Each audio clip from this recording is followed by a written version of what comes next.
Normally, we would choose to do a documentary on an outstanding community member that's made a difference in this world. But this year, well, it's complicated.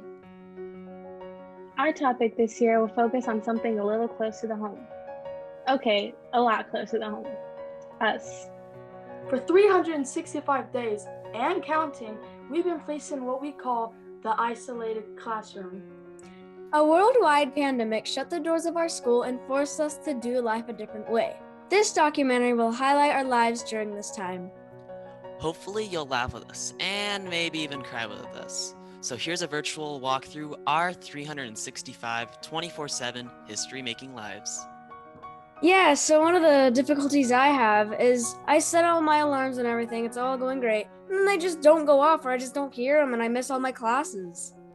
Yeah, exactly. It happens to me too. It just doesn't go off or just can't hear it, and I just always miss my first period because of it. Yeah, same here. Most of the time I miss my sixth period because of alarm difficulties. Well, my alarm always goes off, so it just sounds like a bunch of excuses to me. We all learned we had to keep our technology charged and ready to go for each school day. We know what we had to do, but that doesn't mean we didn't struggle with it.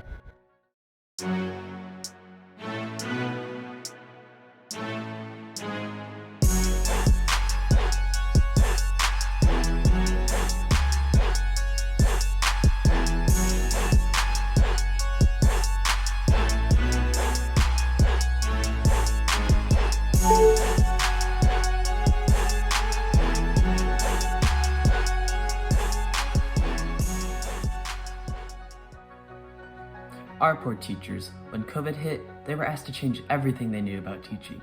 They all agree that technical issues were the worst, but the number one issue for all Zoom meetings was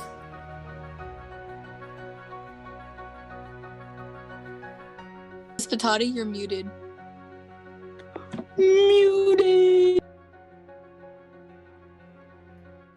During distance learning, we had many distractions we had to deal with at home. Pets, siblings, other family members, TVs, and phones. Out of all of our distractions during class, we chose our number one pick for this school year. When serious becomes hilarious. Just to say sorry if you're snoring. Dog is snoring right now. Okay, so back to what you were saying. Wait, say it again? Sorry.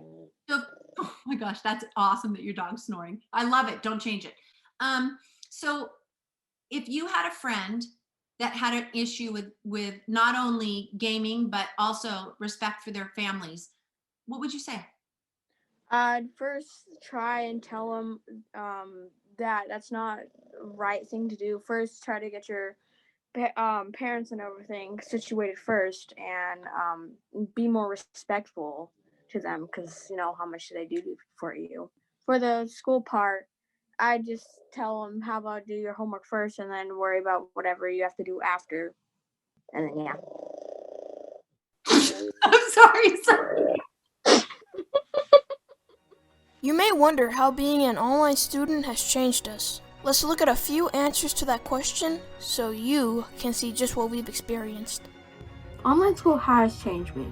One good thing that has happened is that I'm finally getting straight A's, but one bad thing that is happening is that my sleeping schedule has gotten really bad over the times. Being in online school has changed me a lot. At first, I didn't really care for technology, but now I'm starting to be a computer programmer and I'm really getting into computers. So what is the biggest lesson we've learned during this time of COVID?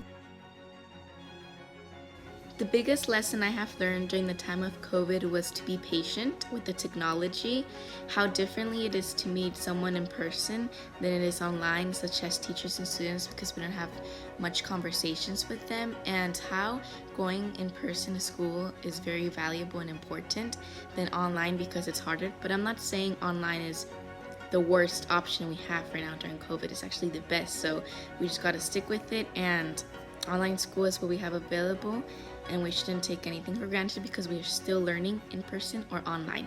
One of the biggest lessons that I have learned throughout COVID is to appreciate everything. We as people really take things for granted most of the time, whether it's other people or whether it's things that we do or see on a daily basis. And then once those things are taken away, you realize how much of an impact it made to you and to your life. So you should really appreciate everything and everyone that you see, because you'll never know when it'll leave.